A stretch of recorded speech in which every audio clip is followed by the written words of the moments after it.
we take a look at 7 evolutionary technologies which could completely change our world. Current modern-day computers are becoming deadlocked by Moore's law, and they will eventually be replaced by a new type of computing technology. Quantum computers utilize quantum bits, otherwise known as qubits. These qubits behave quantumly, so they have the ability to use 1 and 0 at the same time, allowing for exponentially faster calculations. However, current quantum computing is still in its infancy phase since qubits are notoriously tricky to manipulate and maintain, so they're not able to play Crysis or even run Windows for that matter.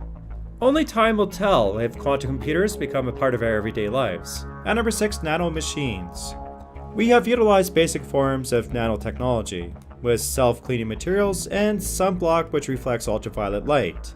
But this technology is still in its infancy phase and we have only begun to discover its potential. Imagine a set of nanomachines which could destroy cancer cells, or have the ability to transform a truck to a sports car. There really is no limit to what nanotechnology can do. But the main problem with nanomachines is that it does bring up a new realm of problems associated with energy and even production.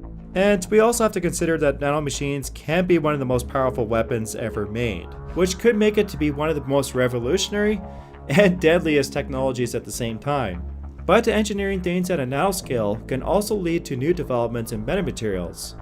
And they are not really machines, but they're more so materials which don't occur naturally. A few examples would include a cloaking device, or even a super lens which gets around the problems associated with wave decay. But the applications of metamaterials are basically endless. Ultimately, if we can figure out how to build and mass produce things at a nanoscale, it will completely change our world.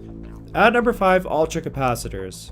We always hear about a new battery invention every year, and it's almost comical at this point. But inventing something which supersedes existing battery technology and actually making it practical, well, that's another story. We also have to keep in mind that batteries have limited lifespans and they have lengthy charging times. That's where capacitors can overtake this type of technology, since they can charge within seconds, endure more cycles, and even undergo greater temperature variations. But the only problem is that capacitors do not quite carry the same energy density as a battery. So a car running on the equivalent weight of capacitors would not quite get the mileage as you would on batteries. That is quickly changing though, and research is being done with graphene and metal carbides to make a better capacitor, which has greater energy density. Combined with getting the cost of capacitors down, then we could ultimately see the capacitor replace the battery. The question is how long is that really going to take? At number 4, limited AI. I'm going to re-emphasize the word limited because this type of AI system is already in place and it's rapidly changing things.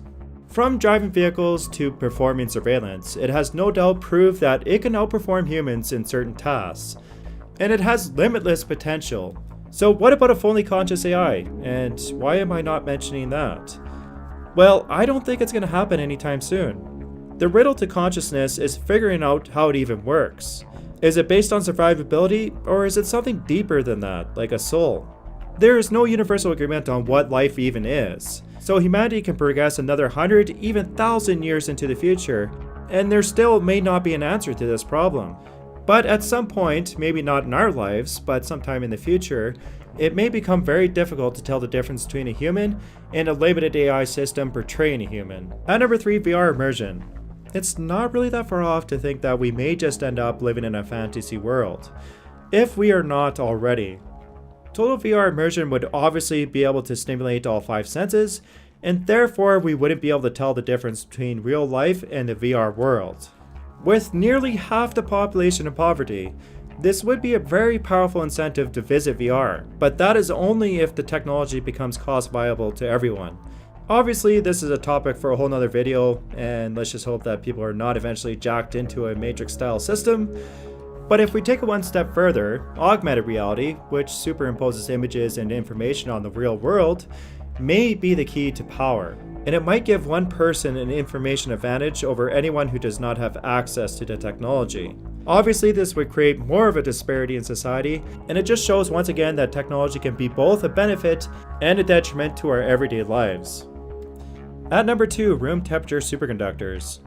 Superconductors were discovered over 100 years ago, and they have a property of exhibiting zero electrical resistance. They also expel magnetic fields, and as some of you know, I like doing experiments on this weird effect. Ultimately, whoever figures out how to make a room temperature superconductor will hold one of the most important keys to the future of technology. From hover trains to ultra-efficient motors, and even power lines with zero energy loss, there would be a complete revolution. Now, we have experimented with a few things and nothing has been clarified just yet, one of them being metallic hydrogen, but it is also very unlikely to be metastable. It might just be superconductive when it's under extreme pressure.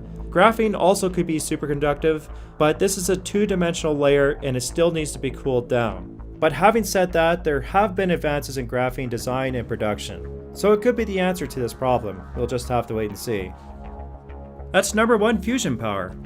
Well, let's be honest here, we always hear about how fusion power is just around the corner, but this time around, I think there are some real breakthroughs. From MIT to the ITER and even the tokamak reactor, there are multiple projects around the world which are using different approaches to a stable reaction. There's even the Lockheed Compact Fusion Reactor project, which is intended to be a mobile 100 megawatt unit. Not much more information has been cleared lately. MIT has also made the extreme claim that they will produce stable fusion power as soon as 2025. But maybe fusion power is not the answer to our energy needs. It might come from an outsider, which is pretty much ignored by mainstream science. One example of this is the Brilliant Light Power Sun Cell Reactor. To sum this up, it's basically a reaction which forces hydrogen atoms to go to a lower than ground state and exhibit enormous amounts of energy. Now, yes, I know, this is technically impossible, but it's kind of neat to see working prototypes actually produce a reaction. Ultimately, whether it comes from fusion or some other source, it is much needed, and it will help advance our civilization into the future. So once again, thanks for watching, please like the video if you enjoyed it, and make sure to subscribe to my channel.